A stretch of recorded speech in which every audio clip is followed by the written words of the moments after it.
ओम सादर नमस्ते जी। आप सबका हार्दिक स्वागत है हमारे चैनल आर्य टू आर्य में। आइए आज हम वैदिक कक्षा का फिर से आरंभ करते हैं। आज का विषय रहेगा हमारा वेदों की ओर लौटो, अर्थात यह स्वामी दयानंद का प्रसिद्ध वाक्य है जिसमें उन्होंने पूरे मानव जाति के लोगों को, मुख्य तौर पे हिंदू समाज को यह आदेश दिया, यह आग्रह किया, ये अनुमोदन दिया कि आपको वेदों की ओर लौटना चाहिए। संसार में जब मनुष्य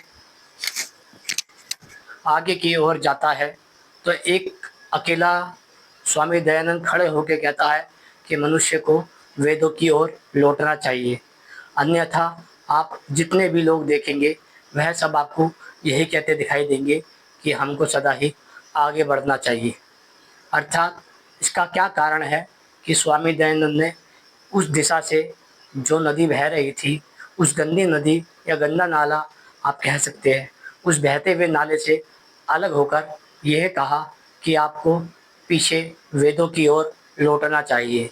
अब हम जानने का प्रयास करते हैं कि स्वामी दयानंद ने ऐसा क्यों कहा। यदि आपको इस विषय की जानकारी हो जाती है तब आप भी यही कहेंगे कि हाँ, हमें वेदों की ओर लौटना ही चाहिए।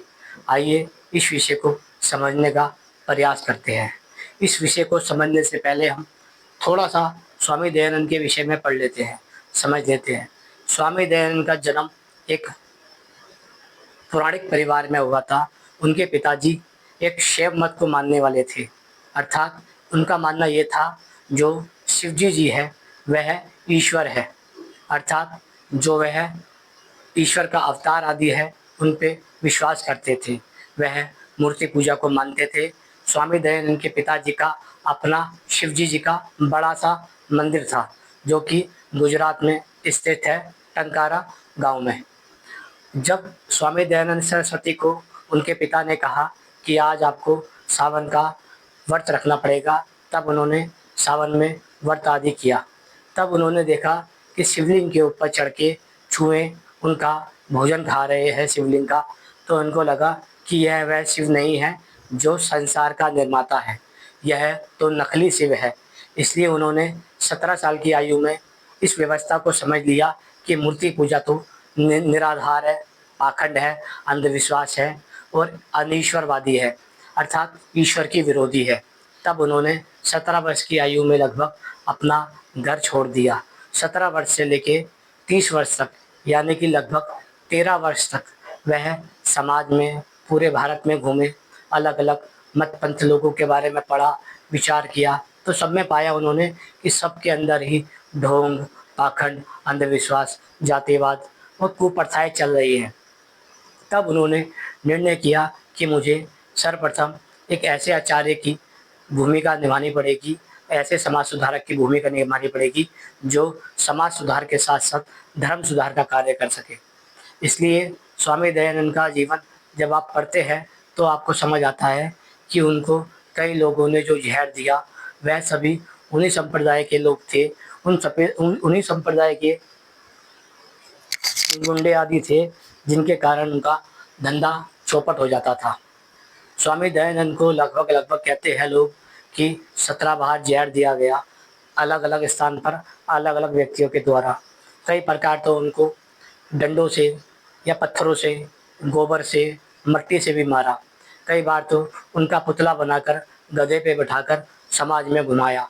ये केवल इसलिए किया गया ताकि वह जो लोग धर्म का धंधा करते थे उनके धर्म का धंधा स्वामी दयानंद के कारण चौपट ना हो जाए। स्वामी दयानंद जिस परिवार में आते थे वह एक परिवार जमींदार परिवार में से भी था, लेकिन उनके पिताजी पुजारी परिवार से भी कहे जाते हैं। स्वामी दयानंद के पिता शैव मत के कट्टर समर्थक थे। उनका मानना था यदि स्वामी दयानंद शैव मत को स्वीकार नहीं करते हैं, उसकी आलोचना करते हैं, तो वह इनको कठोर दंड भी देंगे। लेकिन इसकी परवाह किए बिना वह अपने घर से निकल गए और उन्होंने कहा ये जो पत्थर के खिलौने हैं ये ईश्वर नहीं है, ये शिव नहीं है, मैं इसे छोड़ के जा रहा हूँ। तब उनके जीवन में नए नए आचार्यों का आना हुआ। इसलिए आइए समझने का प्रयास करते हैं स्वामी दयानंद ने अपने आचार्य जो वेद के आचार्य थे, स्वामी व्याकरण के आचार्य थे, स्वामी विरजानंद, इनका इनको खोजा। इनके विषय में जब उन्होंने पढ़ा, सुना, तो ये इनके पास गए। इनके पास उन्होंने जाकर लगभग 3 वर्ष तक व्याकरण की शिक्षा केवल इसलिए ली क्योंकि वह जानते थे, यदि मैं जब लोगों का खंडन करूँगा, लोगों की असत्य परंपराओं का, अंध परंपराओं का खंडन करूँगा, तब मेरे पे सर्वप्रथम लोग मुझसे चर्चा करने नहीं आएँगे, बल्कि मुझ पर वह व्याकरण का दोषारोपण करेंगे। इसलिए सर्वप्रथम उन्होंने व्याकरण को पकड़ा। जब इन्होंने व्याकरण को पकड़ लिया, तो पूरे भारत के अंदर ऐसा कोई गुरु भंडार या कोई ऐसा पाखंडी नहीं था जो इनके सामने अपना तर्क रख सके। इसका मूल कारण यही था क्योंकि इन्होंने, स्वामी दयानंद सरस्वती थे, व्याकरण सीख ली थी। व्याकरण सीखने के बाद उनके सामने किसी भी हिंदू गुरु का आने का सामर्थ्य नहीं हुआ। जो लोग समाज में जातिवाद, छुआछूत, पाखंडवाद, अनीश्वरवाद और कुप्रथाओं को स्थापित कर चुके थे, उन सबका काट स्वामी दयानंद ने अकेले किया। स्वामी दयानंद के गुरु विरजानंद का यह सपना था कि भारत को फिर से वेदों की ओर लेके जाइए। उसी वाक्य को लेकर स्वामी दयानंद ने समाज में अपना ओम रूपी झंडा ईश्वर के नाम से गाड़ा और हाथ में उपदेशकों को लेके चले, साथ में वेद के उपदेश को लेके चले। एक हाथ में उनकी डंडी होती थी और एक हाथ में झंडा। वह कहते थे यदि लोग झंडे की तरफ नहीं आए तो उनको डंडों से सुधारा जाएगा। आइए समझने का प्रयास करते हैं। स्वामी दयानंद ने कहा, वेदों की ओर लौट आओ। इसका अभिप्राय क्या है? यदि हम इस अभिप्राय को समझ जाते हैं तो हमें ये व्यक्ति समझ आ जाएगा जिसने आजीवन समाज सुधार के लिए, धर्म सुधार के लिए कार्य किया, और उन्हीं समाज सुधारकों ने जिनके कारण समाज में आकुति आई हुई थी, जिनके कारण धर्म में आकुति आई हुई थी, उन्होंने इन्हें जहर देके जान से मार दिया। जबकि यह व्यक्ति तो केवल मानवतावादी था, यह व्यक्ति तो केवल सत्यवादी था, यह व्यक्ति तो केवल न्यायकारी था, और ये व्यक्ति तो केवल परमपिता परमात्मा का अनन्य भक्त था। इसने कभी भी अपने जीवन में किसी भी चींटी, किसी भी पशु पक्षी को आकारण जानबूझकर दुख नहीं दिया। ऐसे व्यक्ति को क्यों संसार ने जहर दे दिया? आइए इसको समझने का प्रयास करते हैं। सर्वप्रथम आता है पहला शब्द। स्वामी दयानंद का मानना था कि मनुष्य आज दानवता की ओर बढ़ रहा है। वह लोग जो मांसाहार, शराब, व्यभिचार आदि दोषों से लिप्त हो चुके हैं, जो मनुष्य छल कपट, ईर्ष्या द्वेष, आपसी भेदभाव करते हैं, ऐसे वह जो दानवता फैला रहे हैं, इस दानवता से उन्हें मानवता की ओर लौट चलना चाहिए, अर्थात उन्हें मनुष्य बनना चाहिए। जब वे दानवता को छोड़ देते हैं तभी आपके भीतर धीरे धीरे मानवता घर कर जाती है। स्वामी दयानंद ने कहा कि हमें मानवता की ओर लौटना चाहिए। दूसरा, दासता से स्वतंत्रता की ओर। स्वामी दयानंद का मानना था जो ये मनुष्य है, यह या तो गुरु घंटालों का दास हो चुका है या फिर अलग अलग मत संप्रदायों का दास हो चुका है। उससे इन्हें स्वतंत्र हो जाना चाहिए। ये अपना देश है, अपनी भूमि है, तो यहाँ पर अपने लोगों का शासन, अपनी नीति, अपने नियम, अपने कायदे और अपनी संस्कृति होनी चाहिए। इसलिए मनुष्य को गुलामी से स्वतंत्रता की ओर लौटना चाहिए।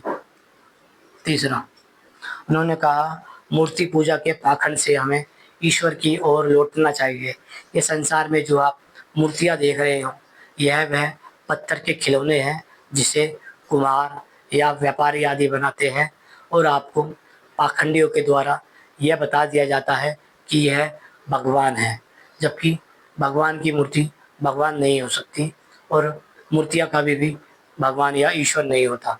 अब हम क्या होता है, हमने मूर्तिवाद को स्वीकार कर लिया है, इसलिए हम परमपिता परमात्मा को आँख बंद करके ध्यान में नहीं बैठ सकते। आपने बड़ी सारी मूर्तियाँ देखी होगी। हर साल मूर्तियों का निर्माण किया जाता है और हर साल करोड़ों मूर्तियों को नष्ट कर दिया जाता है। आप केवल उनके ग्राहक हैं, ना कि आप उनके भक्त हैं। आप केवल उनके ग्राहक हैं, ना कि आप उनके भक्त हैं। आप जब ये बात समझ जाते हैं कि संसार में मूर्ति जो है कोरी पाखंड है, ईश्वर के विरुद्ध खड़ी की गई है, इसलिए मनुष्य मूर्ति पूजा में जब फंस जाता है तो उसका विवेक नष्ट हो जाता है, इसलिए वह परमात्मा की उपासना नहीं कर पाता और परमात्मा के निकट नहीं जा पाता। इसलिए उन्होंने कहा हमें मूर्ति पूजा से उपासना की ओर लौटना चाहिए। जब हम उपासना की ओर लौटेंगे तो हमारे अंदर ईश्वर के उत्तम उत्तम गुण आना आरंभ हो जाएंगे। दूसरा चौथा उन्होंने कहा कि हमें अनिश्वरवाद से ईश्वर की ओर लौटना चाहिए। आज संसार में मनुष्य सूर्य, चंद्रमा, नदी, तालाब, पत्थर, लकड़ी, गोबर, गाय, कुत्ता, बिल्ली, चूहा सबकी पूजा कर रहा है। इंसान, गुरु घंटाल सबकी पूजा कर रहा है, लेकिन जो इसको बनाने वाला ईश्वर है, हमने उसे छोड़ दिया, उसे भूल गए, हमने उसको नकार दिया। संसार में हमने अनीश्वर को ईश्वर सिद्ध करने के लिए बड़े बड़े छल प्रपंच किए। ये सब समाज में फैलाया गया उन गुरु घंटालों के द्वारा जो ईश्वर के घोर विरोधी है, जो चाहते हैं ईश्वर के स्थान पर हम बैठ जाए और समाज हमारी पूजा करे। आपने बहुत से गुरु घंटालों को सुना होगा जिन्हें आप गुरुजी कहते घूम रहे हैं, जिन्हें आप भगवान कहते घूम रहे हैं, जिन्हें आप माता रानी कहते घूम रहे हैं, वह सब ईश्वर के विरोधी है। इसलिए उन्हें अनीश्वरवाद कह के उन्होंने कहा कि हमें अनीश्वरवाद से ईश्वरवाद की ओर लौटना चाहिए।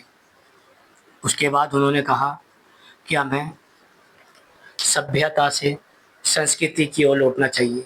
अर्थात सभ्यता और संस्कृति को आप समझ सकते हैं।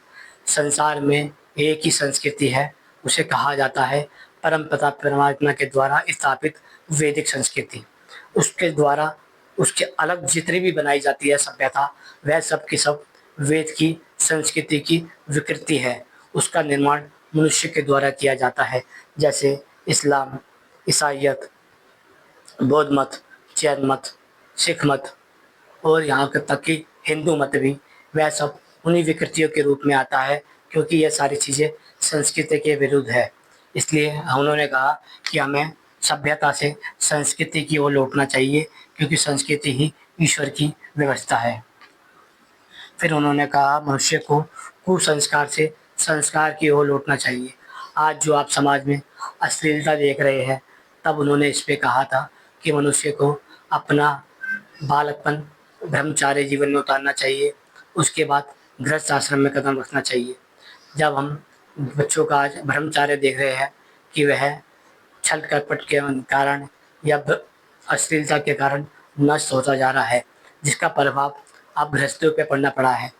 कई प्रकार के पुरुष गैर स्त्रियों से संबंध बना रहे हैं और कई घर की स्त्रियां गैर पुरुषों से संबंध बना रही है। तब स्वामी दयानंद ने देखा तो कहा ये तो बहुत गलत परंपराएं है, ये कुसंस्कार समाज से समाप्त होना चाहिए। इसलिए उन्होंने कहा मनुष्य को इन कुसंस्कारों से संस्कारों की ओर लौटना चाहिए।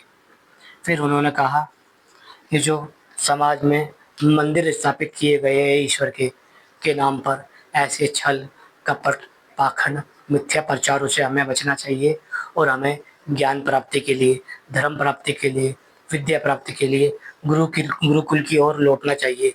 जब हम समाज में गुरुकुल की ओर लौटते हैं तब हमें विद्या मिलती है।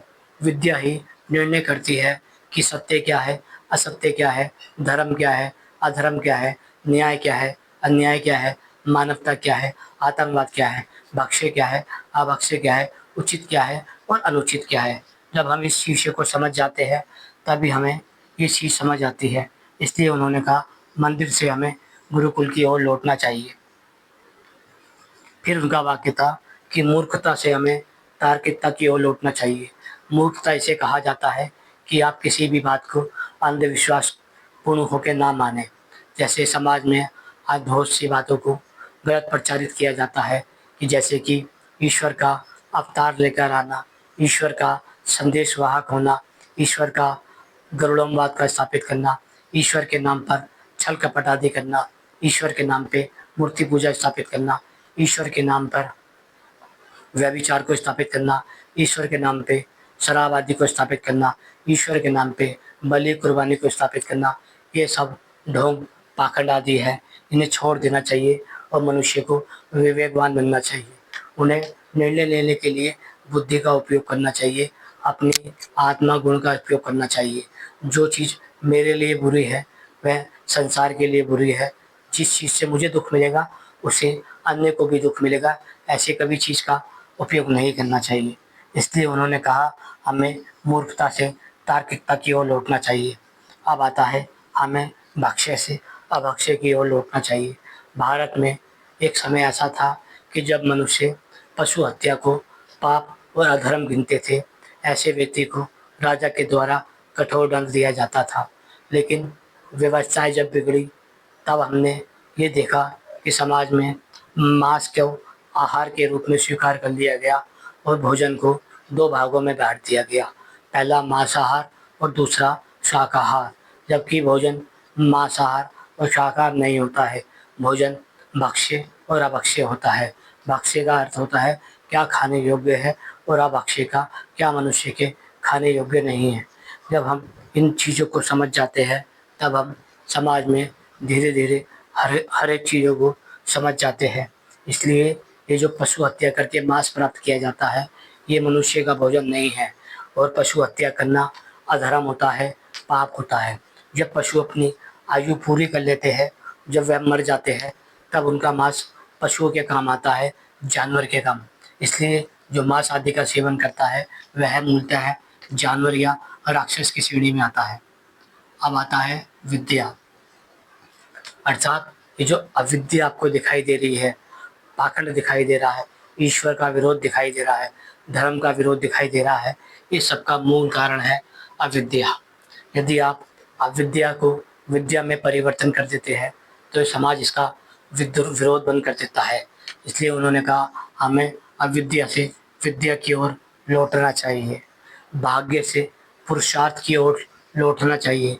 अर्थात जो मनुष्य ये मानते हैं कि हम तो हाथ पर हाथ धर के बैठे रहेंगे, ईश्वर जो चाहता है वही करता है, ईश्वर की मर्जी के बिना पत्ता तक नहीं हिलता, तब उन्होंने कहा कि वह लोग छल परपंच कपट आदि करके ऐसा समाज में प्रचार करते हैं। जबकि परमात्मा तो वेद में कहता है मनुष्य को अपना पुरुषार्थ करना चाहिए, पुरुषार्थ करने के बाद जो उसको प्राप्त हो उसमें ही उसे संतोष करना चाहिए।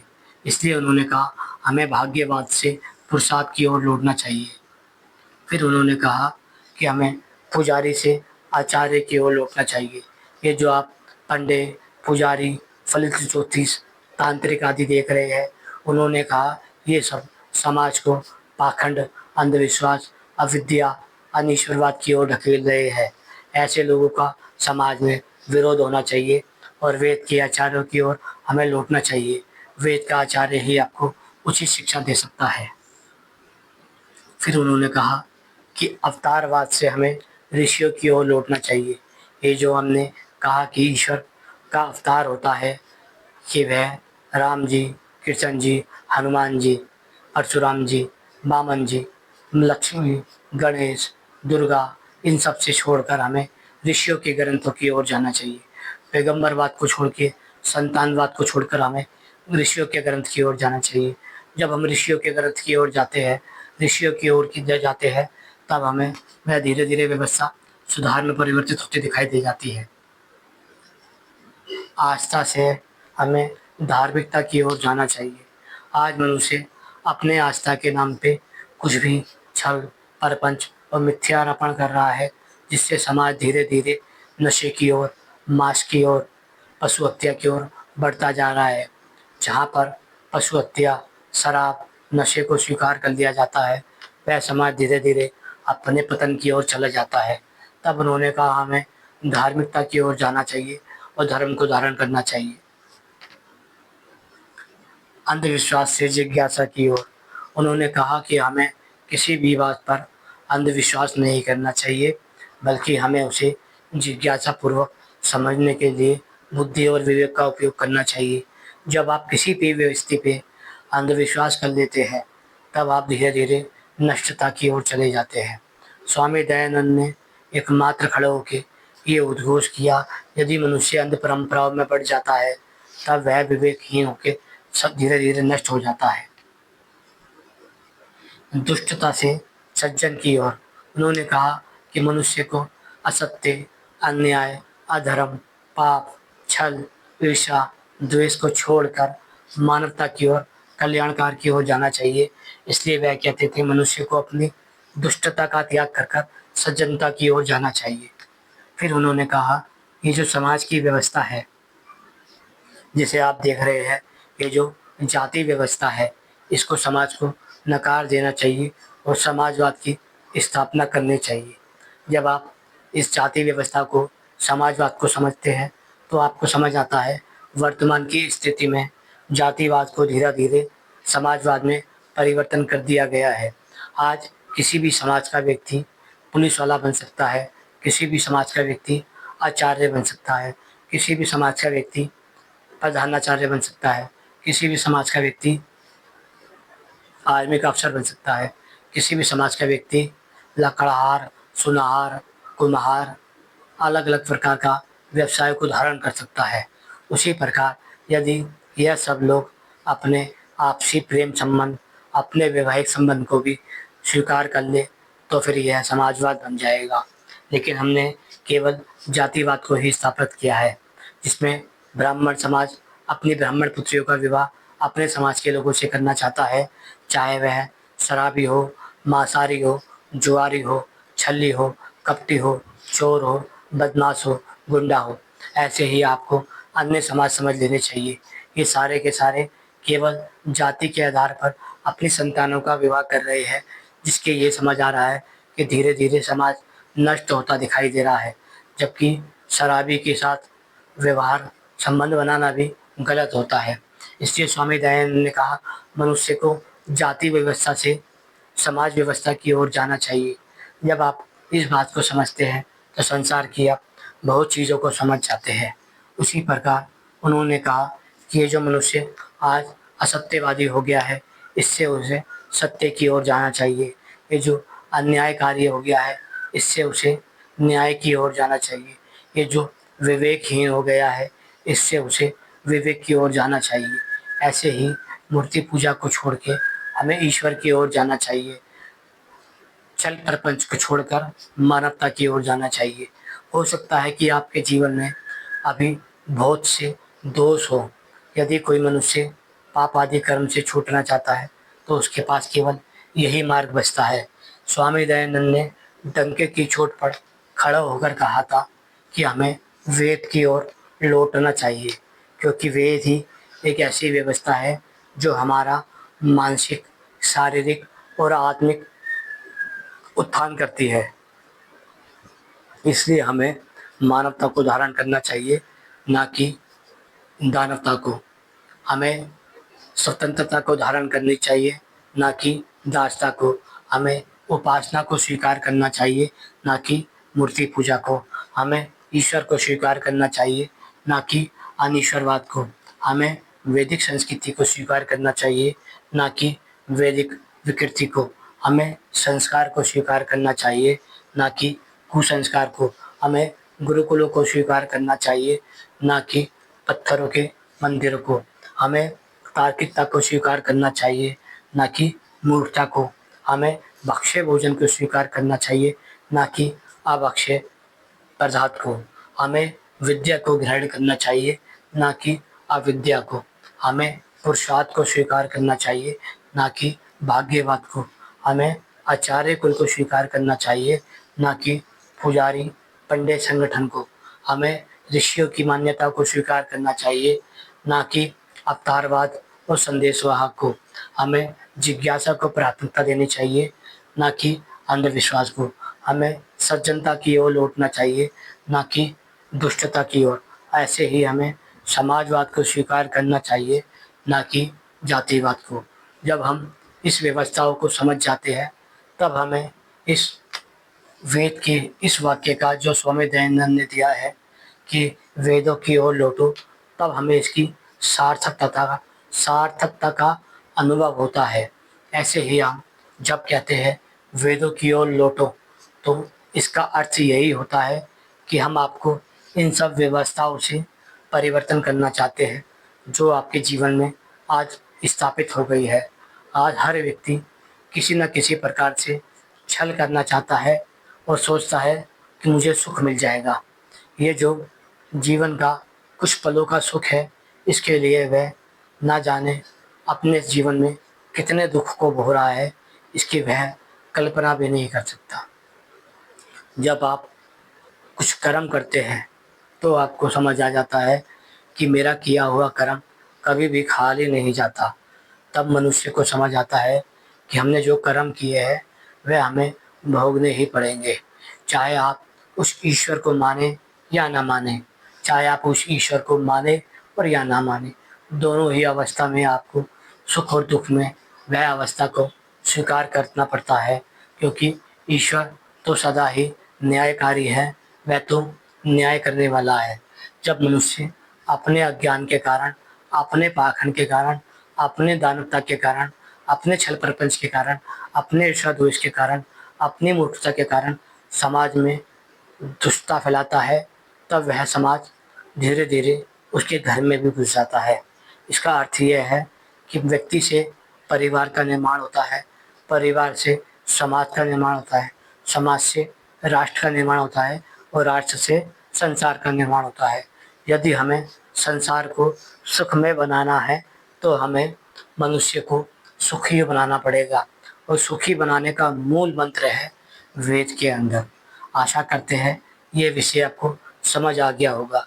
यदि आप ये विषय लोगों को बताते हैं तो संसार का कोई मनुष्य ऐसा नहीं है जो इसे अस्वीकार कर दे।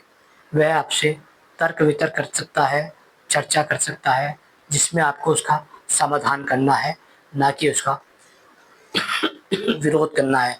मूलतः ये समस्याएं समाज की नहीं है, ये समस्या है उनकी आस्था रूपी अंधविश्वास की, पाखंड रूपी अंधविश्वास की, गुरु घंटालों की, अवतारवादों की और संदेशवाहकों की। अर्थात ये जो गुरु समाज है आपका, इन सब में आपको इन्होंने ही घुसेड़ा है। ये जो छल प्रपंच आपको कर रहे हैं, ये सिर्फ सबके सब उन्हीं पाखंडियों के द्वारा है जिनका विरोध स्वामी दयानंद ने अपने जीवन में किया, जिसके कारण उनको जहर देके मार दिया गया।